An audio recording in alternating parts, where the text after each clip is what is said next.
semuanya, welcome back to my channel, Tiffany Priadi. Agak kagok, jujur, udah lama banget gak bikin konten di YouTube. Kenapa? Ya karena aku pikir gak ada yang bisa dibagiin sih. Tapi kali ini wajib banget dibagiin, karena sejujurnya draft atau materi dari konten ini tuh udah aku bikin berbulan-bulan lalu, jujur. Cuman aku ngerasa kayak, aduh nanti dulu deh, karena pada waktu itu berita yang mau aku bagikan itu belum fix. Sekarang aku dengan senang hati akan nge-share seperti apa yang tertara di judul atau di thumbnail nanti, bahwa officially secara resmi alhamdulillah aku sudah diterima bekerja untuk sebuah perusahaan, bekerja di sebuah perusahaan yang berbasis di Australia. Jadi isi video ini adalah menjelaskan atau sharing gimana sih metode yang aku lakukan untuk bisa mendapatkan pekerjaan tersebut. Tapi di sini aku sharingnya ini temanya sharing tips lolos interview jalur langit. Jadi sebetulnya ini bisa digunakan untuk kalian ketika proses melamar kerja, proses interview, proses rekrutmen di perusahaan manapun sih ya. Jadi bisa kalian terapkan, disesuaikan aja. Sebelumnya, aku akan share dulu profilku sedikit di sini. Usiaku 26 tahun. Aku adalah seorang yang lulusan SMA. Kenapa aku selalu tegaskan ini ya? Karena banyak banget teman-teman yang nanyain kayak, "Kak, SMA bisa nggak?" Ya bisa-bisa aja gitu ya, tergantung kamunya mau atau enggak. Dan kalau kita lulusan SMA, itu biasanya memang ketika adaptasi tuh harus lari lebih kencang sih ya, biar menyamakan langkah sama yang lain. Karena ya dalam beberapa hal kita ada yang belum pernah dipelajari gitu kan. Jadi ya bisa aja. Selanjutnya, aku adalah founder dari Higher ID Foundation dan Higher Atelier. Jadi, apa sih Higher ID Foundation ini? Si foundation ini adalah kita menyediakan pelatihan gratis basic virtual assistant yang dilaksanakan setiap 2 bulan sekali, terus terbatas hanya untuk 15 orang saja. Pelatihan ini kita buat untuk teman-teman yang pada penasaran dan pengen banget belajar gimana caranya jadi virtual assistant, tapi mungkin budgetnya terbatas gitu ya. Dan yang kita pilih itu biasanya orang-orang yang bener-bener kayak dalam mengisi formnya itu bener-bener kelihatan niat banget gitu ya. Dan untuk Higher Atelier, nah ini adalah utamanya kita sediakan edukasi yang premium mengenai virtual assistant. Jadi kita bener-bener dampingin banget nih prosesnya. Ada beberapa belasan, bisa aku bilang belasan tahapan pembelajaran, dimana kalian di situ nggak cuman belajar mengenai gimana caranya jadi virtual assistant, tapi juga bener-bener ada prakteknya lah, terus ada juga tugasnya lah, sehingga ya aku tuh bener-bener mastiin siapa yang lulus dari situ itu udah dapat pengetahuannya dari kita. Jadi gak dilepas sama sekali. Dan aku adalah seorang full-time remote worker selama hampir 3 tahun. Kalau sekarang udah hampir 3 tahun ya. Dan di sini ya, di bidangnya ada di content planner, sales, customer service, dan admin. Ini untuk klien lokal. Semua prosesku mulai dari jadi VA lokal secara otodidak sampai keterima di perusahaan luar negeri menggunakan metode yang aku share di kelas-kelasku. Jadi, buat kalian yang penasaran cara cari kerja ala aku, bisa langsung join kelasnya karena materinya dirancang buat langsung praktek. Sebelumnya, untuk tema ini sendiri, itu udah aku bawakan dalam webinarku beberapa bulan yang lalu. Ketika aku benar-benar mendapatkan satu keajaiban ini gitu ya. Tapi aku menunda-nunda karena aku belum tanda tangan kontrak. Dan aku ngerasa kayak belum serak aja gitu ya untuk nge-share pada waktu itu. Dan secara ajaib ketika aku berusaha untuk bikin video itu mati lagi kameranya segala macam dan banyak gangguan, sehingga aku ngerasa bahwa memang inilah waktu yang tepat untuk aku bikin video ini. Conditionnya itu adalah aku melamar kerja ke sebuah perusahaan outsourcing yang berbasis di Amerika dan di Australia. Mungkin di sini ada yang berpikiran bahwa ketika kita ngelamar ke perusahaan outsourcing, ya itu akan gampang aja dapatnya. Tapi bagi aku sendiri ini adalah satu hal yang sangat susah banget, dan untuk sampai lanjut ke tahap berikutnya sampai ke tanda tangan kontrak sampai selesai kayak ada masa semacam kayak pelatihannya gitu, itu udah keajaiban banget buat aku, karena aku adalah seseorang yang bisa dibilang aku lulusan SMA karena aku benar-benar gak dipersiapkan gimana mentalnya untuk menghadapi dunia kerja. Itu yang pertama. Yang kedua, bahasa Inggris bahkan bukan bahasa keduaku. Jadi bahasaku ya Indonesia, Sunda gitu ya, dan bahasa gaul gitu. Nah, bahasa Inggris itu sangat asing buat aku, dan bisa dibilang kemampuanku untuk berbahasa Inggris itu aku PD-nya aku bilang mungkin cuma 10% aja sebelum aku lanjut di tahap berikutnya itu ya. Jadi kalau bisa dibilang gak mungkin, aku bisa bilang bahwa ini nggak mungkin bahwa aku bisa diterima di sana. Jadilah ketika aku menerima panggilan untuk interview pertama kalinya, itu aku ngerasa kayak ya ini nggak mungkin sih ya kayaknya. Tapi aku pernah melewatkan kesempatan serupa dengan tidak melakukannya karena aku merasa tidak yakin toh. Tapi pada pada waktu itu aku ngerasa kayak oke, kayaknya ini mungkin worth it buat dicoba deh ya. Mau gagal, mau gimana, mau babak belur, mau pingsan, mungkin ya aku bakal lakuin aja. Nah, karena pada waktu itu aku sudah aktif praktek yang namanya Law of Attraction. Aduh, kalau dijelasin panjang, mungkin kalau misalnya mau aku jelasin Law of Attraction yang aku maksud di sini, boleh komen di bawah. Nanti akan aku bikinin video panjangnya. Nah, influence aku untuk praktek Law of Attraction ini dari yang namanya Kak Tresnani di akun di YouTube Tresnani Moonlight. Aku belajar Law of Attraction dari dia selama 2 tahun. Itu sangat memperbaiki hidupku. Jadi, aku menggabungkan teknik-teknik ini dengan metodeku sendiri untuk menghadapi interview full berbahasa Inggris nanti. Makanya terciptalah metode ini yang aku sebut sebagai jalur langit. Aku nyontek dulu ke samping. Nah, kata kumparan, jalur langit adalah usaha yang dilakukan seorang muslim untuk meraih kesuksesan dan tujuan hidupnya dengan cara mendekatkan diri kepada Allah. Kalau ya bisa aku bilang, intinya kayak kita nggak berjuang sendiri lah ya. Kita minta sambil pendampingan dari Tuhan untuk menjalani apa yang mau kita jalani ini. Nah, kan normalnya persiapan kerja itu kan kita cari pengetahuan tentang perusahaan, pengetahuan tentang posisinya, terus persiapan pertanyaan wawancara, dan persiapkan penampilan, terus mental gitu ya, biar nantinya tuh lancar gitu. Nah, itu normalnya tuh seperti itu. Tapi aku nggak hanya itu aja, tapi aku menggabungkan dengan beberapa hal lain. Itu adalah, nah sebelum kita lanjut ke videonya, di sini aku juga share ada buktinya nih. Ada yang pertama, ini adalah email pertama yang menyatakan bahwa aku lulus ke tahap berikutnya, dan email yang kedua bahwa aku lulus ke tahap berikutnya. Dan ya, aku udah lewatin 2 interview nih teman-teman. Jadi ini adalah hal yang mau aku share pada waktu itu. Tapi sekarang aku udah tanda tangan kontrak, jadi mungkin akan aku selipkan juga screenshotnya di sini untuk tanda tangan kontraknya. Yay. Alhamdulillah. Jadi apa sih yang disebut rangkaian jalur langit versi aku? Yaitu itu tadi, aku menggabungkan dengan metode spiritual dan latihan mental untuk menghadapi interview ini, which is super challenging karena ini menggunakan bahasa Inggris yang mana adalah kelemahan aku. Aku hanya bisa bahasa Inggris, let's say 10% doang, hanya untuk daily conversation doang. No business English, no English business, no at all ya teman-teman ya. Dan aku juga adalah orang yang kayak aku merasa kalau aku deg-degan itu aku akan mati gitu ya, tipenya tuh yang kayak gitu. Jadi di sini aku bikin rangkaiannya, yang mana pada saat aku bikin ini jadi gini, proses terbentuknya tips yang aku akan sharing ini adalah, yang pertama aku bikin metodenya ini sendiri.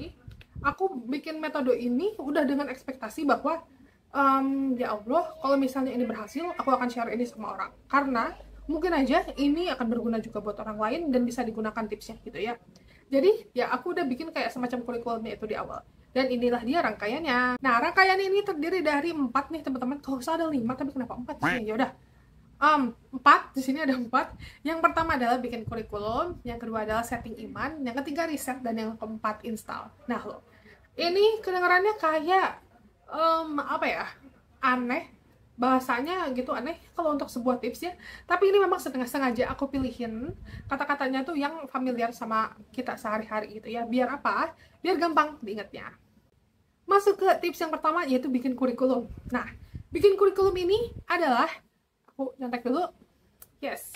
Adalah ya, cara untuk membuat kurikulum ini adalah kita mesti list ya, kita tulis hal teknis yang menurut kita harus kita kuasai agar hati kita tenang. Jadi, walaupun aku bilang ini jalur langit, tapi gini ya teman-teman, ketika kita mau sesuatu, kita kan harus mengandalkan 2 hal nih teman-teman ya. Yang pertama adalah usaha kita sendiri, yang kedua adalah kita minta bantuan sama yang punya kuasa di atas ya, Tuhan semesta alam gitu. Nah, jadi aku juga tidak mengesampingkan yang pertama, yaitu adalah hal teknis, hal logis, hal beneran yang harus aku lakukan. Dan aku di sini tulis kita list hal yang menurut kita harus kita kuasai agar hati kita tenang. Karena untuk orang yang overthinking dan juga anxiety-an gitu ya, anxiety-an kayak aku, untuk tenang itu adalah sebuah PR tersendiri, teman-teman. Nah, jadi kalau misalnya di sini ada yang kayak kalau mesti harus bicara nanti bisa gemeteran atau apa, tenang, aku juga kayak gitu. Aku juga mau pingsan kalau interview ya, teman-teman ya. Nah, contohnya di sini kurikulum yang aku susun nih, ini bisa berbeda-beda tergantung dengan standar teman-teman, segimana kalian ngerasa kalian tuh bakal tenang apa aja gitu ya. Nah, yang pertama nih, pelajari company-nya.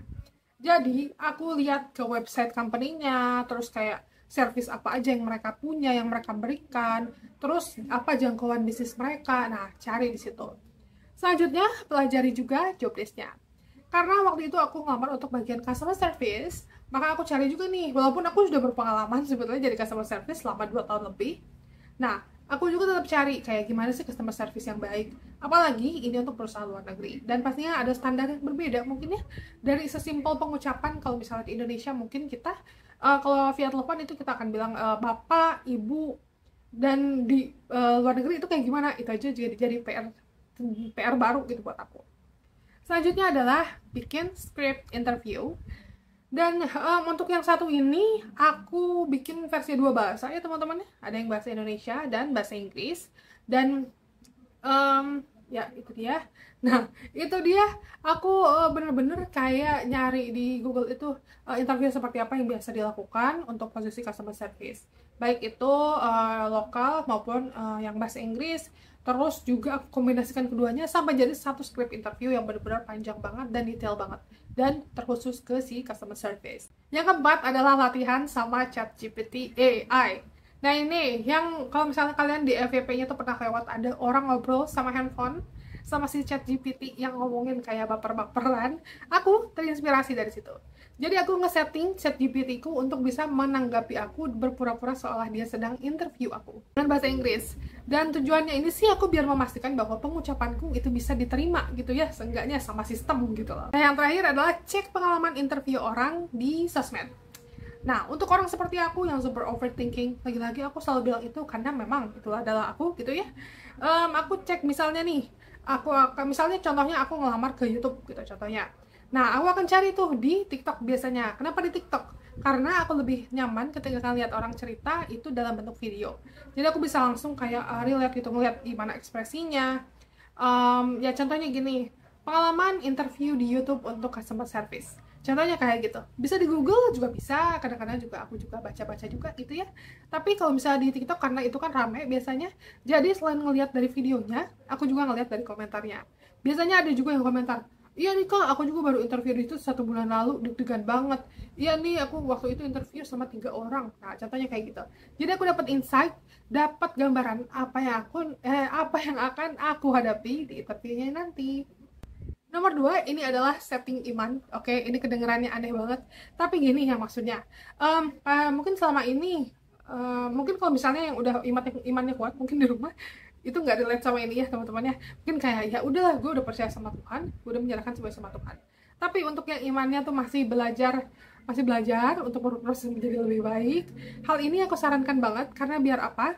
Biar pada akhirnya kita itu udah menyerahkan beban kita sama yang lebih kuat dari kita, yaitu adalah ya Tuhan kita gitu. Kita serahkan beban kita sama beliau, sehingga nanti kita bisa lebih fokus dengan apa yang mesti kita kerjakan, apa yang udah wajib kita fokuskan, which is apa yang bisa kita kontrol aja. Ya udah kita kontrol cara bicara kita, terus cara gimana kita berpikir menjawab pertanyaannya. Nah, setting iman ini ada beberapa, ini nih aku mau nyontek juga. Nah, cara setting iman ini adalah cari petunjuk dari sisi agama kita masing-masing. Jadi apapun agama kalian ini bisa diterapkan ya. Apa yang harus kita lakukan untuk mencapai atau mendapatkan sesuatu sesuai dengan ajaran agama kamu. Misalnya, ada yang punya keyakinan bahwa sebelum kita mau ngapain harus puasa dulu, contohnya ya. Ada harus puasa dulu, harus bersedekah dulu, atau harus berdoa apa. Nah, itu bisa tuh dilakukan di situ. Nah, kalau aku sendiri yang kemarin itu aku juga ada 5 cara nih. Nah, yang pertama ini adalah sholat 5 waktu tepat waktu. Ya. Jadi, H-1 minggu interview, 1 minggu sebelum interview aku tuh kan udah ngelis ini ya. Nah, salah satunya ini adalah sholat 5 waktu tepat waktu. Yang biasanya aku tuh kayak abis azan ya aku masih ngerjain apa atau apa. Nah, aku tuh karena aku pengen ngesetting imanku bahwa aku ketika nanti aku interview aku akan selalu dampingi Tuhan, maka oke, tepat waktu gitu ya. Aku benar-benar tepat waktu azan sholat kayak gitu-gitu. Dan yang nomor 2 ini adalah sholat taubat. Sholat taubat ini dilakukan sebelum subuh, ya sebelum subuh. Terus juga aku nggak setiap hari, selama 1 minggu tuh nggak setiap hari sih ya. Kayaknya 2 kali doang di H-2 gitu lah. Tapi aku merasa kayak yang penting aku sudah melakukan itu. So taubat ini tujuannya biar kayak semua dosa-dosaku yang nggak jelas, yang nggak disengaja maupun yang disengaja itu semoga ya diampuni gitu ya. Jadi aku agak lega gitu ketika menghadapi interview itu. Aku udah nggak kepikiran kayak aduh gue kemarin ini lagi bohong lagi gitu, gue kemarin apa lagi gitu ya. Jadi aku bersihkan ya niatnya aku bersihkan di sholat taubat. Yang selanjutnya adalah sholat hajat. Kalau sholat hajat ini aku lakukan di hari H-nya, dan ini adalah sholat yang aku dapat infonya bahwa ini kayak kita ada keinginan yang banget gitu ya, jadi sholat di situ. Selanjutnya adalah sholawat Jibril setiap sebelum tidur. Ini aku dapatkan juga dari salah satu teknik, salah satu bagian dari rangkaian manifestasi atau law of attraction yang disarankan sama Kak Tresnani juga, itu adalah sholawat Jibril. Nah, kalau aku sih di setiap sebelum tidur ya pada waktu itu. Aku nggak ngitung, tapi sampai ngantuk, sampai tidur. Selanjutnya adalah baca ayat 1000 dinar setiap sebelum tidur. Nah, kalau ayat 1000 dinar, aku ini terinspirasi dari Prilly Latukonsina. Prilly bilang dia sebelum tidur itu selalu baca ayat itu, dia juga sampai hafal ya. Dan aku ngerasa kalau itu kebiasaan yang baik dan itu akhirnya membuat dia juga menjadi orang yang sukses, ya kenapa nggak diikutin. Yang mesti diperhatikan juga nih di sini teman-teman ya, dari awal kita memutuskan melakukan ini, kita harus udah setting iman kita. Ibaratnya kita udah kayak deal gitu, kayak oke, gitu ya, bahwa kalau kita sudah melakukan semua ini tadi ya, list yang tadi, maka interview kita akan berjalan lancar gitu ya. Udah deal gitu, udah harus punya keyakinan yang kuat banget di situ. Nah, ini PR dia justru ya, bukan karena wah kata si Tiffany gue harus setting iman, bukan, tapi kita tuh harus sudah percaya, oh oke, kalau gue melakukan ini maka Tuhan akan membantu aku, Tuhan akan mendampingi aku. Harus yakinnya sama Tuhan, bukan sama siapapun yang memberi tips ini atau sama kata siapa, harus benar-benar udah yakin sama Tuhan, karena kita deal-dealannya tuh sama Tuhan, kita memberikan beban kita ini juga sama Tuhan gitu. Jadi kita benar-benar mengandalkan Tuhan di sini. Oh ya, dan aku bilang di situ tadi ini akan berjalan dengan lancar ya, karena aku jujur aku nggak ekspektasi aku akan berhasil. Aku benar-benar fokus ke lancar dulu aja, setidaknya aku nggak pingsan tengah jalan aja gitu ya, beres sampai selesai aja gitu. Dan rangkaian yang ketiga ini aku tulis di sini, riset. Maksudnya gini sih ya, jadi kalau riset itu kan lebih apa gimana ya, kita tuh kadang-kadang susah untuk melihat diri kita sendiri ya teman-teman. Kadang waktu ditanyain kekurangan, kelebihan sama HR, kita tuh kayak aduh apa ya, bingung apa gitu kan. Tapi di sini aku tulis di sini riset nih, karena metode riset ini memudahkan aku banget untuk mengenal diriku sendiri, sehingga nanti ketika interview, yang dimana interview HR itu kan sebenarnya kayak mereka tuh pengen kenal sama kita, pengen tahu nih kalau oh si Tiffany itu kayak gimana ya orangnya atau gimana. Nah itu tuh sebenarnya pengen tahu diri kita. Jadi sebetulnya ketika kita interview sama mereka ya kita jawab jujur aja, apa yang benar-benar ada di diri kita ini. That's why ada metode ini di rangkaian jalur langit aku. Nah di sini contohnya aku punya keresahan nih ya, ketika interview tuh yang paling bingung waktu ditanyain kekurangan dan kelebihan, itu biasanya paling bingung. Dan aku juga pernah punya pengalaman lucu waktu dulu interview pas lagi mau kerja pabrik. Ada satu momen dimana aku tuh interview, kalau nggak salah tuh urutan ke-10 gitu. Aku urutan ke-10, aku baru masuk ke ruangan, terus ngobrol sama HR, terus dia bilang, ditanyain, kekurangan kamu apa gitu ya. Karena aku suka kayak, oke, tadi aku sudah googling, aku udah dapat yang paling atas itu ada 3 kekurangan. Oke, aku akan siap mengatakan itu. Tapi tiba-tiba dia bilang, jangan bilang lupa ya, karena tadi semua orang itu bilangnya lupa. Mereka pelupa gitu kekurangannya. Itu karena kita semua nyari di Google dan kita semua ngambil sumber yang sama. Itu membuat aku ngerasa kayak, lah iya ya, terus kayak kenapa sih kita harus ribet-ribet cari contekan itu, toh mereka tuh pengen kenalnya sama diri kita. Dan oke, dari sisi HR itu juga mereka punya tips untuk menjawab hal seperti itu, dan kalian tentunya lebih valid untuk mengikuti hal itu ya. Cuman kalau aku sendiri sih, karena waktu itu aku ngerasanya kayak aku harus percaya sama diriku sendiri nih, aku nggak punya siapa-siapa nih, ya udah ya ketika nanti interview cuman aku dan diriku. Gimana kalau misalnya aku terlalu bergantung kepada contekan di internet atau tips-tips itu, aku lupa gitu. Jadi aku menghindari itu dan aku lebih memilih untuk melihat ke diriku sendiri, riset sama si Tiffany ini gitu ya, apa sih kekurangannya si Tiffany gitu ya. Dengan catatan ketika kita ditanya mengenai kekurangan, itu usahakan sesuatu yang sudah bisa kita atasi atau udah ada kayak ya kita udah tahu gimana cara untuk ngehandle-nya. Contohnya, aku nggak segan-segan untuk bilang bahwa aku orangnya overthinking, tapi gara-gara aku overthinking, aku jadi punya kebiasaan untuk waspada, ngecek banyak hal sebelum dilaporin gitu ya, sehingga itu akan mengurangi kesalahan gitu di masa depan. Terus juga aku adalah orang yang overthinking, minder mungkinnya bisa dibilang. Ya aku orangnya insecure, tapi gara-gara aku insecure, aku jadi tahu bahwa kerjaku memang harus 2 kali lebih keras dari orang lain, karena memang aku insecure dengan bukti. Karena ya aku lulusan SMA, terus aku juga nggak punya apa-apa, aku miskin gitu ya. Jadi gara-gara insecure ya aku jadi insecure itu sebagai bahan bakar untuk aku bisa maju. Yang keempat ini adalah install namanya. Nah, install ini aku tulis di sini pura-pura jadi Android. Nah, oke. Jadi, aku sudah melakukan keempat hal tadi, semuanya udah selesai gitu ya. Dan sekarang aku metode ini tercipta ketika suatu malam di H-1 itu aku lagi duduk di kasur. Terus aku tuh mikir kayak, apalagi yang bisa gue lakuin ya? Bahasa Inggris gue cuman 10% aja, cukup cuman untuk conversation aja. Untuk mendengar pun kadang-kadang aku masih apa tadi gimana gitu ya. Untuk lagu aja bahasa Inggris aku masih belum bisa dengerin. Gimana cara aku bisa komunikasi, dan di titik itu aku masih belum yakin ya, masih ada ngeganjal karena aku ngerasa kayak gak mungkin sih gue bisa bahasa Inggris cepet ini, gak mungkin sih gitu. Tapi tiba-tiba aku dapat kayak ide gitu. Nah, idenya ini adalah kayak, aduh, andai aja gue ini jadi Android, andai aja gue bisa jadi Android, gue tinggal install apa-apa, mau apa tinggal install, mau bahasa baru tinggal install. Nah, kemudian aku teringatlah metode Law of Attraction yang udah pernah aku praktekkan selama hampir 3 tahun, bisa dibilang ya udah lebih dari 2 tahun. Nah, salah satu metodenya itu kayak namanya tuh act as if, kayak bertindaklah seolah-olah gitu kan ya. Nah, itu tuh bertindak seolah-olah tuh misalnya contohnya kita pengen punya kerjaan, tapi kan kita belum punya. Tapi kita bisa setiap pagi tuh bangun jam 7, terus jam 8 buka laptop, seolah-olah kita lagi kerja. Itu kan kayak gitu tuh caranya. Tapi aku karena aku pengen jadi Android, aku ngerasa kayak, wah enak banget kalau gue jadi Android, karena gue bisa install itu ke otak gue gitu. Nah, jadi aku tuh melakukan itu. Oke?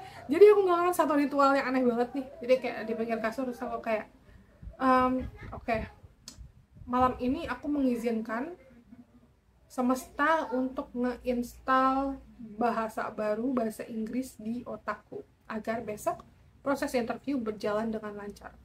Aku mengizinkan tubuhku menginstal bahasa baru. Aku mengizinkan tubuhku menginstal bahasa baru. Aku mengucapkan itu berkali-kali dan aku bener-bener kayak orang lagi mau ritual, aneh banget ini sumpah. Tapi ya udah, nah aku kayak gitu. Terus aku pasang earphone, tok, dan aku juga ini dengerin satu lagu, bukan lagu, jadi video YouTube ya, tapi aku cuma dengerin aja. Nama video YouTube-nya itu Learn English While Sleeping, kayaknya kalau nggak salah, pokoknya belajar bahasa Inggris sambil tidur. Kalau nggak salah videonya 3 jaman gitu. Nah, aku dengerin itu, aku tutup mata, dan di situ aku bener-bener ngebayangin kayak aku kayak kepala aku kayak buka gitu, kayak tut gitu. Terus aku ngerasa kayak ada kayak ada galaksi gitu di sekitarku, terus kayak aku install aneh banget. Oke, ini aneh banget. Terus aku install kalau nggak salah waktu itu bulan puasa, dan aku lagi nggak puasa sih kalau nggak salah mah. Jadi aku tidur aja gitu ya, udah tidur. Nah, aku bangun subuh sekitar jam 5, setengah 6. Pas aku bangun, aku kan mau masak tuh pagi-pagi ya, mau sarapan. Terus tiba-tiba, ini benar-benar aneh banget ya, tiba-tiba aku udah ngomong pakai dalam hati. Itu kan aku kan memang tukang ngomong sendiri. Jadi dalam hati tuh kayak yang oke, abis ini gini, abis ini gini, abis ini gini. Itu udah otomatis pakai bahasa Inggris, demi Allah. Demi Allah. Itu tiba-tiba otomatis. Dan langsung kayak yang oh, aku juga nyampe lupa lah, sekarang bahasa Inggrisku juga udah ngaco lagi nih sebetulnya mah ya. Nah pada waktu itu benar-benar kayak gitu. Wah, kok gini ya tiba-tiba. Dan itu benar-benar nih pakai bingungnya pun pakai bahasa Inggris. Terus aku masak dah, terus aku pura-pura kayak lagi presentasi masak pakai bahasa Inggris. Dan aku benar-benar potong ini, potong itu gitu, ngomong-ngomong kayak gitu udah pakai bahasa Inggris. Itu otomatis. Demi Allah, demi Allah ini mah. Aku udah share ini dulu di webinar ya, teman-teman. Ini udah benar-benar nyata banget. Oke? Nah, aku langsung kayak, wah, berhasil tah. Installnya berhasil gitu ya, bagaimana gitu. Nah, kemudian interview lah aku pada hari itu. Dan itu yang tadinya bahasa Inggrisku, aku bilang 10 atau 20% bisa dibilang. Pada hari itu, aku berani bilang itu udah 55%, mah ada, beneran. 55-60%. Tiba-tiba, gitu ya. Itu, apa ya, bisa dibilang mungkin kekuatan sugesti. Tapi dibangunnya juga, karena aku orang yang khawatiran, itu dibangunnya bener-bener perlahan dari yang metode yang pertama tadi, gitu. Kayak pelan-pelan, sehingga akhirnya aku bener-bener yakin dan menemukan kekuatanku sendiri di situ. Secara ajaib, tiba-tiba alhamdulillah dibilang lancar, beneran lancar. Nah, itu kan sudah selesai tuh pada hari itu, ya udah. Dan aku ngerasa kayak oke, lancar, yes, oke, baik gitu. Kemudian alhamdulillah lolos ke tahap berikutnya, interview kedua tuh. Dan yang udah seperti yang aku lampirkan di emailnya tadi ya, lolos ke interview kedua. Nah, pada waktu itu kan aku juga belum tahu bahwa metode ini work ya. Jadi aku ngerasa kayak oh jangan-jangan sebenarnya gue tuh jago bahasa Inggris sebenarnya. Cuman gue nggak pede aja gitu. Gue kayak gue cuman minder aja kali, gue tuh sebenarnya bisa. Aku ngerasa kayak gitu. Dan itulah kenapa di interview kedua aku tidak menerapkan ini. Ya, aku nggak menerapkan. Dan bisa dibilang aku benar-benar admit, aku iyain kalau misalnya ada yang bilang ini kekuatan sugesti ya. Emang iya gitu. Dan di interview kedua, walaupun aku ngelakuin si install Android itu pura-pura jadi Android, di interview kedua interviewku kacau guys. Ya kacau banget gitu. Jadinya yang tadinya udah 55%, 60% bener ya bisa dibilang, tahu-tahu jadi balik 20% lagi. Aku ngerasa banget waktu yang pertama itu aku cuman ngelakuin kayak gitu, cuma sekali doang ya. Dari yang tadinya aku ekspektasi mungkin aku akan tidak bisa mendengarnya dan mungkin HR tidak bisa mengerti ucapanku, tapi di yang kedua ini aku kacau banget. Aku kayak sorry, gitu. Itu banyak banget. Jadi aku berani banget share ini sama teman-teman bahwa metode ini, cara ini, rangkaian ini ternyata tuh sangat berhasil dan sangat bisa dicoba, dipertimbangkan untuk diterapkan. Nah itu dia, berjalanlah interview 1, interview 2, aku nunggu lama banget, kemudian akhirnya alhamdulillah ada satu semacam pelatihan, bukan training sih ya, resminya mah kayak bukan training, tapi kayak pelatihan, tapi juga berupa seleksi ya, karena di situ ada ujian akhirnya, aku juga lolos juga di situ, terus aku nunggu lagi, dan alhamdulillah aku dapat offering kontrak, terus alhamdulillah udah masuk kontrak, tapinya alhamdulillah juga udah lewati beberapa hari training, tapi alhamdulillahnya ternyata Allah tuh ngasih aku kayak pengalaman itu sehingga aku bisa berbagi sama teman-teman bahwa aku, siapa sih aku ya, Tiffany apa sih, Tiffany sampah apa sih gitu ya. Tiffany lulusan SMA yang dimana dia super insecure, kemana-mana insecure, dia merasa dirinya tidak berharga sama sekali, terus dia pengalaman kerjanya jelek semua, dibilang toksik, ya emang toksik orangnya gitu loh. Terus juga ya cuma dapat duit juga receh, apa sih si Tiffany bisa apa gitu ya. Tapi aku bisa mendapatkan pengalaman ini. Aku kerja sama orang ya orang luar negeri, orang Australia, orang Amerika, orang banyak banget yang tidak pernah aku alami sebelumnya. Tapi alhamdulillah gara-gara itu juga aku sadar bahwa oh ternyata tuh ya aku juga masih ada yang bisa aku pelajari. Karena aku sudah di tahap dimana kemana aku kan ngajar ya teman-teman di IELTS itu. Aku udah ngerasa kayak oh mungkin aku emang harus ngajar kali. Tapi aku juga masih harus tetap ada yang dipelajari. Dari segi bahasa Inggris ini pun aku nggak bisa setiap hari mengandalkan pura-pura jadi Android deh teman-teman. Ini balik lagi kepada bahwa yang aku ajarin juga sama teman-teman di hire gitu ya, bahwa di atas langit itu masih ada langit. Kita nggak pernah ada limit bagi kita untuk belajar, harus tetap selalu ada kasih space atau kasih waktu bagi kita untuk selalu belajar. Sehingga akhirnya aku ngerasa bahwa di training itu aku tidak bisa melanjutkan. Sedih banget, perjuangan ke sana sangat susah banget, dan timnya sangat membantu banget di sana. Dan mungkin di sini ada yang bilang kayak, wah lu gimana sih, lu kok udah lolos tapi kayak tiba-tiba gagal gitu. Ada keberhasilannya sih ya teman-teman. Aku berhasil membawa diriku melewati satu zona nyaman yang harusnya membuat aku pingsan tengah jalan, tapi aku bisa berhasil selesai dengan selamat, alhamdulillah, dengan baik-baik saja gitu ya, alhamdulillah. Dan siapa tahu aja di sini ada teman-teman yang lebih pintar bahasa Inggrisnya dari aku tapi malah minder. Kayak mungkin ada banget lah, di hire juga banyak teman-teman yang seperti itu, banyak pengalaman lebih dari aku, sarjana juga, jago bahasa Inggris juga, tapi banyak gak pede dan merasa bingung dan minder. Guys, aku aja ya orang kampung gitu ya gitu. Aku aja bisa gitu ya sampai ke tahap itu. Aku di sini nggak takut dan nggak malu mengumumkan sama teman-teman bahwa kalian mungkin juga bisa. Tuh. Jadi kesimpulannya apa? Kesimpulannya gini, ketika kita berani untuk keluar dari zona nyaman, itu pasti kita dapat pelajaran yang berharga. Dan pelajaran yang berharga itu pasti akan menjadi tangga bagi kita untuk mencapai ke level yang baru. Kembali lagi teman-teman, kalau hasilnya berhasil atau tidaknya, dapat gaji atau enggaknya, itu kan di luar kontrol kita. Jadi kita nggak bisa memaksa Tuhan untuk memberikan itu sama kita. Jadi ya terima aja apa adanya saat ini. Kita bersyukur aja atas pengalaman ini semuanya. Dan alhamdulillah terima kasih, aku juga diberikan kesempatan ini oleh perusahaanku itu. Aku berterima kasih banget atas pelatihannya, kepercayaannya. Terus aku juga pengen share lebih banyak mengenai itu sih. Semoga nanti ada kesempatan lagi untuk kayak ya mungkin bukan customer service tapi di bagian lain, we never know. Alright guys, kalau ditanya kenapa seorang Tiffany bisa kayak gini, yang tadi aku udah bilang orangnya insecure parah, gak pede parah, lemah, leles, minder gitu, kenapa dia bisa sampai ke titik ini dimana bisa bikin kelas. Dan alhamdulillah gitu ya, banyak yang bilang bahwa kayak terinspirasi atau apa ya, karena aku punya metode-metode yang aku bikin sendiri, yang udah aku susun jadi satu kurikulum pembelajaran yang kalau dibeli itu bisa mungkin jutaan gitu ya. Tapi alhamdulillah teman-teman, aku mah nggak mahal-mahal gitu ya. Kalau misalnya ada yang mau belajar cara, bukan gimana ya, kayak mau kayak aku gitulah ya, bisa dibilang lah, yang aku mah nggak pernah iming-iming gaji 2 digit apa gitu ya. Kamu lihat aja gitu ya gimana aku gitu.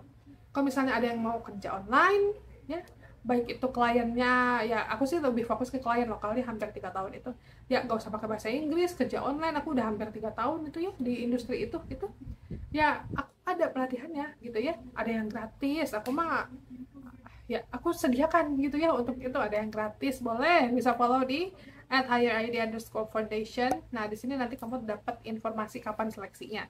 2 bulan sekali kita bikinnya, jadi bisa dihitung aja dari Januari itu kapan ada lagi gitu. Terus kalau misalnya mau yang package-nya lebih premium itu ada di Hire Atelier. Nah, kalau di sini ada 3 pilihan paket teman-teman untuk belajarnya.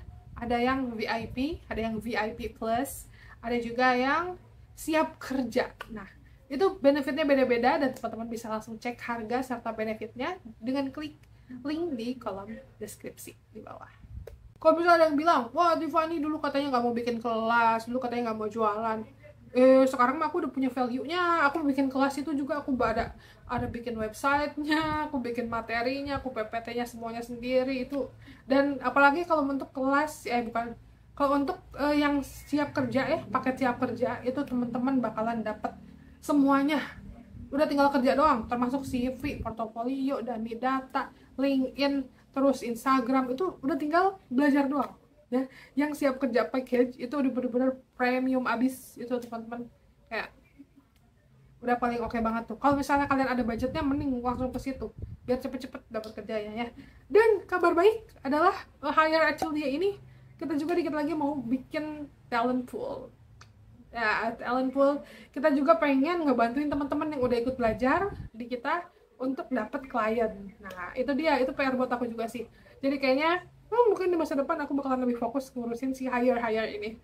Ya, teman-teman, aku sekali lagi mohon doanya agar semua urusanku dilancarkan. Begitu juga teman-teman, aku doain semoga semua urusannya dilancarkan, selesai sampai beres. Ya, mendapatkan pekerjaan impiannya dan mencapai semua cita-cita dan mimpinya, dan selalu dilindungi oleh Tuhan ya, dimanapun kalian berada. Sehat-sehat selalu. Oke. Ya, kalau teman-teman mau berinteraksi dengan aku, boleh follow di Instagramku @tiffanypriyadi. Kalau misalnya suka konten ini, boleh di subscribe dong ya. Kali aja gitu kan, ntar ya aku bisa share lebih banyak gitu sini. Kalau ramai mah gitu ya, kalau sepi mah marah gerak tuh ngedit lagi mager. Udah gitu, sampai jumpa di video berikutnya, bye.